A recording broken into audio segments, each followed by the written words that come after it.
Sixth വീഡിയോയിലേക്കാണ് പോകുന്നത്.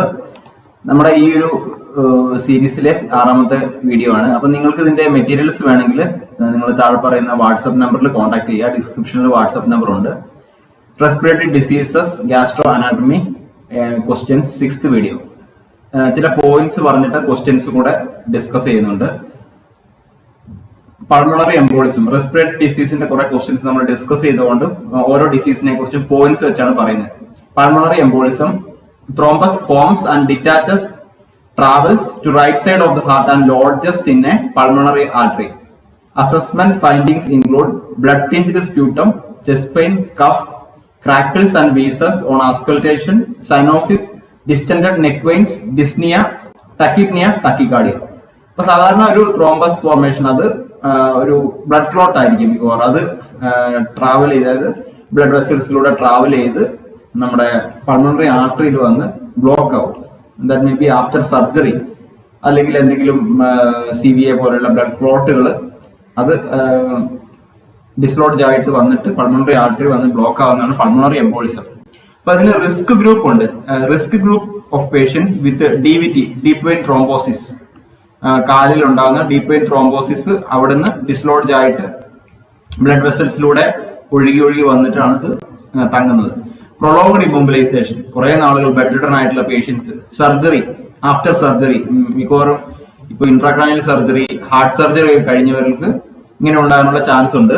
Obesity, heart failure, pregnancy, ഇതൊക്കെ ഇതിനുള്ള ഒരു സാധ്യതയാണ്. പൾമണറി എംബോളിസത്തിലേക്ക് പോകാനുള്ള ഒരു ചാൻസ് ഉണ്ട്.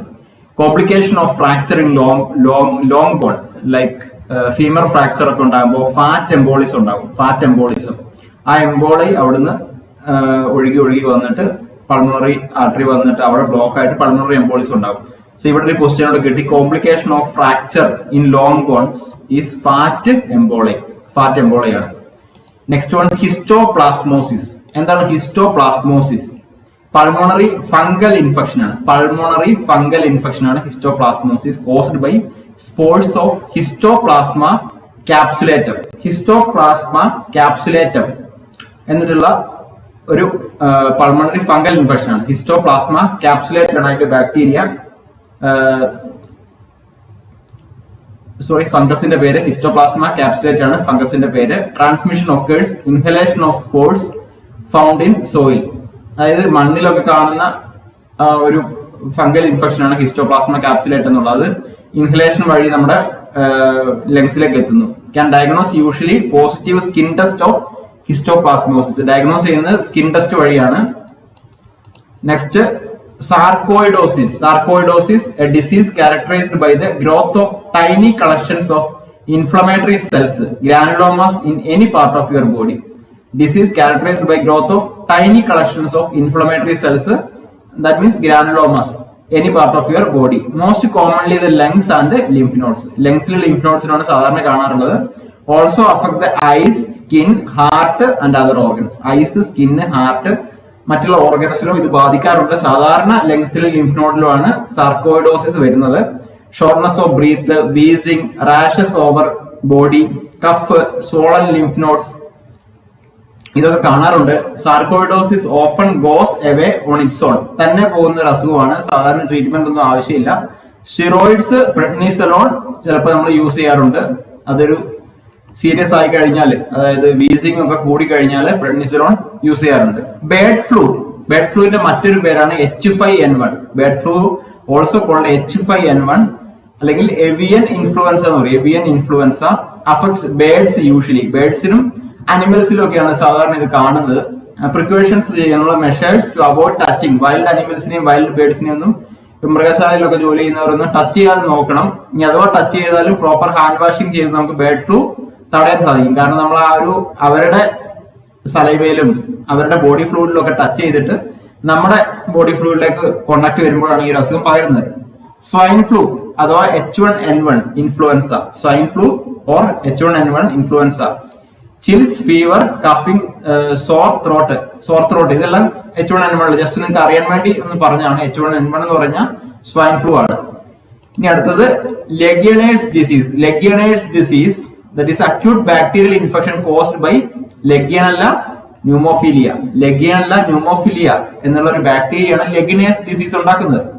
lung infection ആണ് you can get from inhaling droplets of water from things like air conditioning or hot tubs or water vaporizers and showers.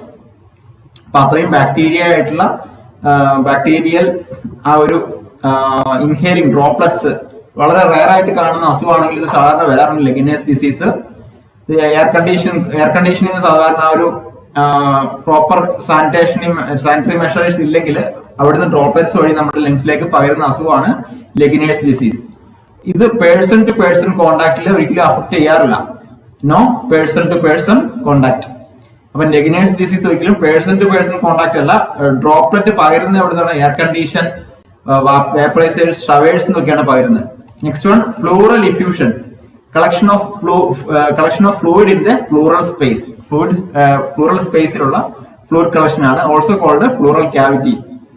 The cavity that exist between the lungs and underneath the chest wall. അപ്പോ chest വാളിന്റെയും ലങ്സിന്റെയും ഇടയിലുള്ള ക്യാവിറ്റിയാണ് plural cavity. അവിടെ plural fluid ഉണ്ട് 10 to 20 ml, ചിലപ്പോൾ 10 to 15 ml എന്നൊക്കെ ഓപ്ഷനിൽ കാണും. 10 to 20 ml with a low protein concentration. അവിടുത്തെ protein concentration എത്രയാണെന്ന് ചോദിക്കും. പ്ലൂറൽ ഫ്ലൂയിഡിന്റെ protein concentration less than 1.5 gram per deciliter. Keeps the pleura moist and reduce friction. ആ പ്ലൂറൽ ക്യാവിറ്റിയിൽ മോയിസ്റ്റ് ആക്കുകയും ഫ്രിക്ഷൻ കുറയ്ക്കുകയും ചെയ്യാൻ വേണ്ടിയാണ് ഈ ഒരു പ്ലൂറൽ ഫ്ലൂയിഡ് നമ്മൾ സാധാരണ യൂസ് വരുന്നത്. നമ്മൾ ബ്രീത്ത് ചെയ്യുമ്പോൾ ആ ഭാഗത്തുള്ള ഫ്രിക്ഷൻ കുറയ്ക്കുക, അതുപോലെ മോയ്സ്ചറൈസ് ആക്കുക എന്നുള്ളതാണ് ഈ ഒരു ഫ്ലൂയിഡിന്റെ ഉദ്ദേശം. Pleuritic pain is a sharp and increase with inspiration. നമ്മൾ ഇൻസ്പിറേഷൻ ശ്വാസം ഉള്ളിലേക്ക് എടുക്കുമ്പോൾ ഉണ്ടാകുന്ന സിവിയർ ചെസ്റ്റ് പെയിൻ ആണ് pleuritic pain. Dyspnoea and decreased movement of chest wall. Breathing ഡിഫിക്കൽറ്റിയും ചെസ്റ്റ് വാൾ മൂവ്മെന്റ് കുറയുകയും ചെയ്യുന്നു. Dry non productive cough, elevated temperature, ഇതെല്ലാം പ്ലൂറൽ ഇഫ്യൂഷനിൽ കാണുന്നതാണ്. Chest X-ray shows mediastinal shift. Mediastinal shift ഉണ്ടാകും. Mediastinal shift is the deviation of the mediastinal structures towards one side of the chest cavity. അതായത് മീഡിയാസ്റ്റിനൽ എന്ന് പറയുമ്പോൾ നമ്മുടെ ലങ്സിന്റെ ഇടയിലുള്ള ഭാഗമാണ്. അപ്പൊ ചെസ്റ്റ് എക്സ്റേയിൽ എന്താണ്? ഒരു ഭാഗത്ത് നിന്ന് ലങ്സ് തള്ളി നിൽക്കുന്നത് കാണാം. മീഡിയാസ്റ്റിനൽ ഷിഫ്റ്റ്, ഡീവിയേഷൻ, ഒരു സൈഡിലുള്ള സ്ട്രക്ചേഴ്സ് മുഴുവൻ അടുത്ത ഭാഗത്തേക്ക് തള്ളി നിൽക്കുന്നതായിട്ട് കാണാം. അപ്പൊ അങ്ങനെ നമുക്ക് ഇത് ഡയഗ്നോസ് ചെയ്യാൻ കഴിയും. പ്ലൂറൽ ഇഫ്യൂഷൻ, അതായത് ഇഫ്യൂഷന്റെ അളവ് മോർ ദാൻ 250 ml ഒക്കെ ആണെങ്കിൽ മീഡിയാസ്റ്റിനൽ ഷിഫ്റ്റ് ഉണ്ടാകും. അപ്പൊ അങ്ങനെ ഷിഫ്റ്റ് വന്നു കഴിഞ്ഞാൽ മാനേജ്മെന്റ് എന്നാണ്. നമ്മൾ ഫൗളേഴ്സ് പൊസിഷൻ ആണ് കൊടുക്കേണ്ടത്. Fowler's position, thoracentesis, procedure to remove fluid or air from around lungs. Thoracentesis നമുക്കറിയാം. അപ്പൊ അത് തൊറാസിന്തസിസ് ചെയ്യുമ്പോൾ നമുക്ക് ആ ഒരു പൊസിഷൻ ലീനിങ് ഫോർവേഡ് ആണ്. Sit with leaning forward position ആണ്. നമ്മൾ നേരത്തെ നോക്കിയതാണ്. പ്ലൂറക്ടമി സർജറി ചെയ്യാം. Surgery in which part of the pleura is removed. ആ പ്ലൂറയെ റിമൂവ് ചെയ്തിട്ടുള്ള സർജറി ഉണ്ട്. ഇനി എന്താണ് pleurodesis? Pleurodesis is a procedure which involves putting a mildly irritant drug in to the space between your lungs and chest wall to create inflammatory response. Pleurodesis എന്ന് പറയുമ്പോൾ instillation ആണ്. Instillation means putting drugs into the body cavity. That is instillation. Instillation ചെയ്യുന്ന പോലെയാണ് drug ആ ഒരു plural ക്യാവിറ്റിയിലേക്ക്, ലങ്സിന്റെയും chest വാളിന്റെയും ഇടയിലേക്ക് ആ ഡ്രഗ് ഇൻസെർട്ട് ചെയ്യുകയാണ്. So it will create a inflammatory response. That is pleurodesis. Pleurodesis എന്താണെന്ന് ചോദിക്കാം. Empyema, collection of pus within the pleural cavity. That is empyema. Thick, opaque and foul smelling pus ആണ്. Management എന്താണ് എംഫൈമയുടെ? High Fowler's position or semi Fowler's position. Encourage coughing and deep breathing. Assist thoracentesis and chest tube insertion. If not cure, plan for decortication. Decortication എന്ന് പറഞ്ഞാൽ എന്താണ്? It's a surgical procedure aimed to remove a restrictive layer of fibrous membrane overlying the lung parenchyma, diaphragm and chest wall. Surgical procedure ആണ്. Remove ചെയ്യുക. എന്താണ്? Restrict layer of fibrous membrane overlying the lung parenchyma, diaphragm and chest wall. അപ്പൊ അവരുടെ മുകളിലുള്ള fibrous മെംബ്രെയിനെ remove ചെയ്യുക. Next one pleurisy. Pleurisy is a condition in which a pleura, two large thin layers of tissue that separate your lungs from your chest wall, become inflamed. That is pleurisy. Also called pleuritis. Pleurisy can cause sharp chest pain. Pleuritic pain or sharp ആണ് that worsen during breathing. Inhalation സമയത്ത് അത് worsen ആകുന്നു. Usually affect one side of the chest and knife like pain എന്ന് പറയുന്നു. പ്ലൂറസിയിൽ ഉണ്ടാകുന്ന pain severe sharp pain knife like pain എന്ന് പറയുന്നു. Aggravated with deep breathing, inspiration ചെയ്യുമ്പോൾ അത് അഗ്രവേറ്റ് ആകുന്നു. Pleural friction rub heard on auscultation. Auscultation ചെയ്യുമ്പോൾ പ്ലൂറൽ ഫിക്ഷൻ സൗണ്ട് കേൾക്കുന്നു. ഇനി നമുക്ക് ക്വസ്റ്റ്യൻസ് ഡിസ്കസ് ചെയ്യാം. Respiratory disease questions. ഇത് നമ്മുടെ ഹോമിയോ എക്സാമിന് ചോദിച്ച ക്വസ്റ്റ്യൻസ് ആണ്. Which is the most important factor that have marked influence on the composition of intestinal flora? Options blood supply, age, lysozyme, diet. So ഇവിടെ ചോദിച്ചിരിക്കുന്നത് ഏതാണ് ഏറ്റവും ഇമ്പോർട്ടന്റ് ഫാക്ടർ ഇൻറ്റസ്റ്റിനൽ ഫ്ലോറയിൽ ഉണ്ടാകുന്ന, അവിടെ സ്വാധീനിക്കുന്ന ഏറ്റവും ഇമ്പോർട്ടന്റ് ഫാക്ടർ ഏതാണ്? കറക്റ്റ് ആൻസർ ഡയറ്റ് ആണ്. ഡയറ്റ് ആണ് ഏറ്റവും കൂടുതൽ ഇൻറ്റസ്റ്റിനൽ ഫ്ലോറയെ ബാധിക്കുന്നത്. കാരണം എന്താണ്? ഇൻറ്റസ്റ്റിനൽ ഫ്ലോറയിൽ എന്താണുള്ളത്? Intestinal flora contain bacteria and other organism that is live inside the intestine. Intestinal ജീവിക്കുന്നുണ്ട്, ലൈവ് ബാക്ടീരിയ ഉണ്ട്. They help in digest food. നമ്മൾ കഴിക്കുന്ന ഭക്ഷണത്തെ ഡൈജസ്റ്റ് ചെയ്യാൻ സഹായിക്കുന്നുണ്ട്. Vitamins such as biotin and vitamin K are made by gut flora. അപ്പൊ എന്തൊക്കെയാണ് ഗട്ടില് വളരുന്നത് നമുക്ക് അറിയാം. വിറ്റാമിൻ കെ നമ്മൾ അതുകൊണ്ട് തന്നെ ജനിച്ച കുഞ്ഞുങ്ങൾക്ക് വിറ്റാമിൻ കെ നമ്മുടെ ഗട്ടില് വളരില്ല. കാരണം നമ്മൾ ഭക്ഷണം കഴിച്ചു തുടങ്ങിയിട്ടില്ല. അപ്പൊ നമ്മൾ വിറ്റാമിൻ കെ ഇഞ്ചക്ഷൻ കൊടുക്കുന്നുണ്ട്. അതൊക്കെ പറഞ്ഞ് നിങ്ങൾ മനസ്സിലായെന്ന് തോന്നുന്നു. അതുപോലെ ബയോട്ടിനും ഉണ്ട്. ബയോട്ടിനും വിറ്റാമിൻ കെയും ഇത് രണ്ടും ഫ്ലോറയിലുള്ളതാണ്. Helps absorption of food by producing different enzymes that break down proteins, carbohydrates, fibre and fat. അപ്പം പ്രോട്ടീനെയും കാർബോഹൈഡ്രേറ്റിനെയും ഫൈബറിനെയും ഫാറ്റിനെയും ഒക്കെ ബ്രേക്ക് ഡൗൺ ചെയ്യാൻ സഹായിക്കുന്നുണ്ട്. Next question, which among the following are adverse effects noticed with erythropoietin therapy in end stage kidney disease? അപ്പോ ഏതാണ് adverse effects? എരിത്രോപോയറ്റിൻ therapy കൊടുക്കാറുണ്ട് end stage of kidney disease. സാധാരണ എരിത്രോപോയറ്റിൻ therapy കൊടുക്കാറുണ്ട്. അപ്പൊ ഏതൊക്കെയാണ് അഡ്വേഴ്സ് ഇഫക്ട് നമ്മൾ എരിത്രോപോയറ്റിൻ കൊടുക്കുമ്പോൾ നമ്മൾ ശ്രദ്ധിക്കേണ്ടത്? ഞാൻ ഓപ്ഷൻ വായിക്കാം, കറക്റ്റ് ആൻസറിലേക്ക് വരാം. Hyper tension, hyper kalaemia and increased clotting tendency. So ഇതൊക്കെ ഉണ്ടാവും. Hyper tension, hyper kalaemia and increased clotting tendency. അപ്പൊ ഇതെല്ലാം എരിത്രോപോയിറ്റ് അഡ്മിനിസ്റ്റർ ചെയ്യുമ്പോൾ എപ്പോ എന്ന് പറയും, എപ്പോ ഇഞ്ചക്ഷൻ കൊടുക്കാറുണ്ട്? അത് കൊടുക്കുമ്പോൾ hyper tension, hyper kalaemia, clotting tendency കൂടാനുള്ള ചാൻസ് ഉണ്ട്. എന്തുകൊണ്ടാണ് ഈ ഒരു എൻഡ് സ്റ്റേജ് റിനൽ ഡിസീസ് പേഷ്യൻസിന് എരിത്രോപോയിറ്റിൻ കൊടുക്കുന്നത്? Erythropoietin is produced by the kidney and used to make red blood cells. നമ്മുടെ കിഡ്നിയിൽ പ്രൊഡ്യൂസ് ചെയ്യുന്നതാണ്. അത് RBC ഉണ്ടാക്കാൻ പ്രയോജനകരമാണ്. Kidney damaged they produce less erythropoietin. സ്വാഭാവികമായിട്ടും കിഡ്നിക്ക് നാശം സംഭവിച്ചു കഴിഞ്ഞാൽ എരിത്രോപോയിറ്റിൻ ഉണ്ടാക്കുന്ന അളവ് കുറയും. A hormone that signals your bone marrow. Erythropoietin contraindicate patient with severe hypertension because it may increase arterial blood pressure. Severe B P ഉള്ളവർക്ക് കൊടുക്കാറില്ല. Next question, which of the following statement is incorrect related to antivenin infusion? Antivenom തന്നെയാണ്, antivenom infusion. Against snake bite നമ്മൾ കൊടുക്കാറുള്ള അതേ ഇൻഫ്യൂഷനാണ്. Options, antivenin is most effective if given within 4 hours. The total dose should be infused during fastest 4 to 6 hours. Administer corticosteroids along with antivenin therapy within fast 6 hours. There is no limit to number of antivenin vials that can be administered. So ഇവിടെ ഏത് option ആണ് incorrect എന്നാണ് പറഞ്ഞിരിക്കുന്നത്? ഇവിടെ incorrect ആയിട്ടുള്ള option administer corticosteroids along with antivenom therapy within first 6 hours എന്നുള്ളത് നമ്മൾ ഒരു തെറ്റായ ഓപ്ഷനാണ്. ബാക്കിയുള്ള ആന്റിവെനം അല്ലെങ്കിൽ ആന്റിവെനിൻ അതൊക്കെ ഒന്ന് തന്നെയാണ്. It's most effective if given within 4 hours. First 4 hours കൊടുത്താലാണ് most effective. Total dose should be infused during first 4 to 6 hours. അതിനുള്ളിൽ ടോട്ടൽ ഡോസ് കൊടുക്കണം. There is no limit number of antivenin vials that can be administered. അങ്ങനെ ഒരു vials ഒന്നും ഇല്ല, ഒരു limit ഒന്നും ഇല്ലെന്നാണ് ഉള്ളത്. അപ്പൊ കോർട്ടിക്കോസ്റ്റെറോയിഡ്സ് നമ്മൾ അതിന്റെ കൂടെ വിത്തിൻ ഫസ്റ്റ് 6 hours കൊടുക്കേണ്ടതില്ല. സോ അതിന്റെ discussion administer corticosteroid along with antivenin therapy within first 6 hours എന്നുള്ളത് തെറ്റായ ഓപ്ഷനാണ്.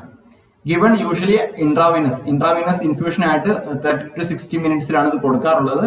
Epinephrine must be ready to be given in case of early anaphylactic reaction during the infusion. Epinephrine നമ്മൾ medicine റെഡിയാക്കി വെക്കണം, എന്തെങ്കിലും അനഫിലാക്റ്റിക് reaction ഉണ്ടെങ്കിൽ നമുക്കത് കൊടുക്കാൻ വേണ്ടി. Next question, sigmoidoscopy is done in which position? Options lithotomy, jack knife, Fowler's, knee chest.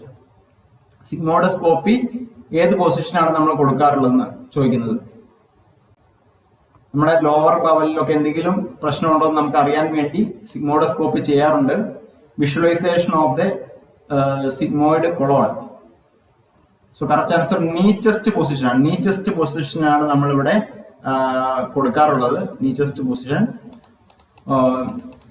Answer knee chest or left lateral Sims position. ഏത് position വേണമെങ്കിൽ നമുക്ക് ചെയ്യാം. നീ ചെസ്റ്റ് അല്ലെങ്കിൽ left lateral or Sims position in which the patient lies on his or left side with his and knees flexed and parallel. Sigmoidoscopy requires 2 enemas before the procedure. Sigmoidoscopy ചെയ്യുന്നതിന് മുൻപേ നമ്മൾ 2 enema കൊടുക്കണം to clean out the lower part of the colon. ആ colon clean ആകാൻ വേണ്ടിയാണ് അങ്ങനെ ചെയ്യുന്നത്. Next question, in the bacteria, in the liver, bacteria that found their way into portal circulation is destroyed by.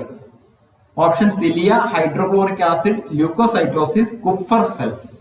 ഇപ്പൊ ലിവറിൽ ഉള്ള ഒരു ലിവറിൽ bacteria ഉണ്ടെങ്കിൽ അവ പോർട്ടൽ സർക്കുലേഷനിലേക്ക് പോകുന്നതിന് മുന്നേ തടയുന്ന നശിപ്പിക്കുന്നത് കുപ്ഫർ സെൽസ് ആണ്. കുപ്ഫർ സെൽസ് ആണ് നശിപ്പിക്കുന്നത് ആ ബാക്ടീരിയ പോർട്ടൽ സർക്കുലേഷനിലേക്ക് പോകാതെ നശിപ്പിക്കുന്നത് കുപ്ഫർ സെൽസ് ആണ്. Kupffer cells are resident liver macrophages and play a critical role in maintaining liver functions. Macrophages, that means specialized cells to detect and kill bacteria. That is macrophagic action എന്ന് പറയും. അതൊരു specialised cells ആണ്. Bacteria കണ്ടുപിടിച്ച് അവയെ നശിപ്പിക്കുന്നതാണ് ഈ കുഫർ cells. അത്തരത്തിലുള്ള special റോളാണ് അവ ചെയ്യുന്നത്. Under physiological conditions, they are the first innate immune cells and protect the liver from bacterial infections. Phagocytic functions in liver. Phagocytic എന്ന് പറയുമ്പോൾ അത് തന്നെയാണ് ആ ഒരു ഫോറിൻ ബോഡീസിനെ ഡൈജസ്റ്റ് ചെയ്യുന്ന സെൽസ് ആണ്. Next question, double bubble sign in the X-ray is the characteristic of which disease condition? Double bubble sign in X-ray. Options pyloric stenosis, duodenal atresia, Herpes disease, tracheoesophageal fistula. അപ്പോൾ double bubble sign കാണുന്നത് duodenal അട്രീഷ്യയിലാണ്. Double bubble sign എക്സ്റേയിൽ കാണുന്നത് duodenal അട്രീഷ്യയിലാണ്. നമ്മൾ x-ray എടുത്ത് നോക്കിക്കഴിഞ്ഞാൽ ഇങ്ങനെ ഒരു വട്ടമായിട്ട് വെളുത്ത് കാണും. അതാണ് ഡബിൾ ബബിൾ സൈൻ. 2 വട്ടം കാണും. 2 ബബിൾ പോലെ 2 വട്ടം കാണുന്നതാണ് double bubble sign. Duodenal atresia, the double bubble sign represent dilatation of the stomach and duodenum. This is most commonly occurs with the duodenal atresia and the annular pancreas. Duodenal atresia-യിലും annular pancreas-ലും കാണാറുണ്ട്. Annular pancreas എന്ന് പറഞ്ഞാൽ എന്താണ്? Second part of the duodenum is surrounded by a ring of pancreatic tissue. അപ്പോൾ that's the duodenumത്തിന്റെ second part pancreatic tissue കൊണ്ട് surround ചെയ്തിരിക്കുന്നതാണ് annular pancreas. Duodenal atresia is a condition in which the first part of the small bowel, that is duodenum, has not developed properly. But atresia എന്ന് പറഞ്ഞാൽ എന്താണ്? ചുരുങ്ങുന്നതാണ്. Duodenum എന്ന് പറയുമ്പോൾ first part of the small bowel ആണ്. അപ്പൊ അവിടെ development നടക്കാതെ ചുരുങ്ങിയിരിക്കുന്നു. Next one, pyloric stenosis. Pyloric സ്റ്റെനോസിൽ എന്താണ് കാണുന്നത്? വേവ് ലൈക്ക് കൺട്രാക്ഷൻസ്, പെരിസ്റ്റാൾസിസ് കാണാൻ പറ്റും. പൈലോറിക് സ്റ്റെനോസിസ് ഉള്ള കുഞ്ഞുങ്ങളിൽ ഫീഡിങ് കഴിഞ്ഞ ഉടനെ വേവ് ലൈക്ക് കൺട്രാക്ഷൻ പെരിസ്റ്റാൾസിസ് കാണാൻ പറ്റും. That seen across your baby's abdomen soon after feeding. അപ്പൊ പൈലോറിക് സ്റ്റെനോസിൽ കാണുന്ന എന്തൊക്കെയാണെന്ന് ക്വസ്റ്റ്യൻ വരാം. ബട്ട് ബിഫോർ വോമിറ്റിംഗ്, വോമിറ്റ് ചെയ്യുമ്പോൾ എന്താണ്? അതങ്ങ് പുറത്തേക്ക് പോകും. പ്രൊജക്റ്റൈൽ വോമിറ്റിംഗ് ചെയ്യുകയാണ്. This is because stomach muscles trying to force food through narrowed pylorus. അപ്പൊ പൈലോറസ് ചുരുങ്ങിയിരിക്കുകയാണ്. അപ്പൊ സ്റ്റൊമക് മസിൽ ആ ഫുഡിനെ ആ നാരോഡ് പൈലോറസിലൂടെ തള്ളിവിടാനുള്ള ഒരു ശ്രമം നടക്കുന്നതുകൊണ്ടാണ് ഈ ഒരു പെരിസ്റ്റാൾസിസ് കാണുന്നത്. The most common symptoms noted in a baby with pyloric stenosis is forceful projectile vomiting. Herpes disease. Diagnosis rectal biopsy. Herpes disease നമുക്കറിയാം chronic constipation ആണ്. Immediately after birth കുഞ്ഞ് മെക്കോണിയം പാസ് ചെയ്തില്ലെങ്കിൽ നമുക്ക് സംശയിക്കാം ഹെർപസ് ഡിസീസ് ആയിരിക്കുമെന്ന്. Diagnosis rectal biopsy ആണ്. അതായത് rectal ഭാഗത്തുള്ള സെൽസ് എടുത്ത് ബയോപ്സിക്ക് വിടുക. റിബൺ ലൈക്ക് സ്റ്റൂൾസ് കാണാറുണ്ട് ഹെർപസ് ഡിസീസിൽ. That smell bad. ഇനി ട്രക്കിയോ ഇസോഫേഗൽ ഫിസ്റ്റുല, ട്രക്കിയയും ഇസോഫാഗസും ആയിട്ടുള്ള connection fistula between trachea and oesophagus. അത് കൺജനിറ്റൽ അറ്റ് ബർത്ത് കാണുന്ന പ്രോബ്ലം ആണ്. 3 C's ഉണ്ട്, കഫിംഗ്, ചോക്കിംഗ്, സൈനോസിസ്. അപ്പം കഫിംഗ് വരും, ചോക്കിംഗ് വരും, സൈനോസിസ് വരും. ഇത് മൂന്നും കാണുന്ന 3 C ആണ് ട്രക്കിയോ ഇസോഫേഗൽ ഫിസ്റ്റുല എന്നുള്ളത്. So please share this video. Thank you. നമ്മൾ വീണ്ടും ഒരു വീഡിയോയുടെ കഴിഞ്ഞിരിക്കുകയാണ്. ഇനി 7ാമത്തെ വീഡിയോയിലേക്കാണ് നമ്മൾ പോകുന്നത്. എല്ലാം ഇമ്പോർട്ടന്റ് ആയിട്ടുള്ള പോയിന്റ്സ് ആണ്. നിങ്ങൾ ഈ പോയിന്റ്സുകളൊക്കെ വായിച്ചു പോവുക. ഇതിൽ നിന്നുള്ള ക്വസ്റ്റ്യൻസ് ഒക്കെ എന്തായാലും വരും. അവസാന ഭാഗമായിട്ട് നമ്മൾ റിസർച്ച് എഡ്യൂക്കേഷൻ അഡ്മിനിസ്ട്രേഷനോടെ ചെയ്യുന്നുണ്ട്. അപ്പൊ നിങ്ങൾക്ക് ഒരു കോൺഫിഡന്റ് വരും. മെറ്റീരിയൽസ് കിട്ടാൻ വേണ്ടി നിങ്ങൾക്ക് എനിക്ക് വാട്സപ്പ് ചെയ്യുക. ഒരു ചെറിയ തുകയ്ക്ക് ഞാൻ മെറ്റീരിയൽ തരുന്നതായിരിക്കും. Thank you. All the best.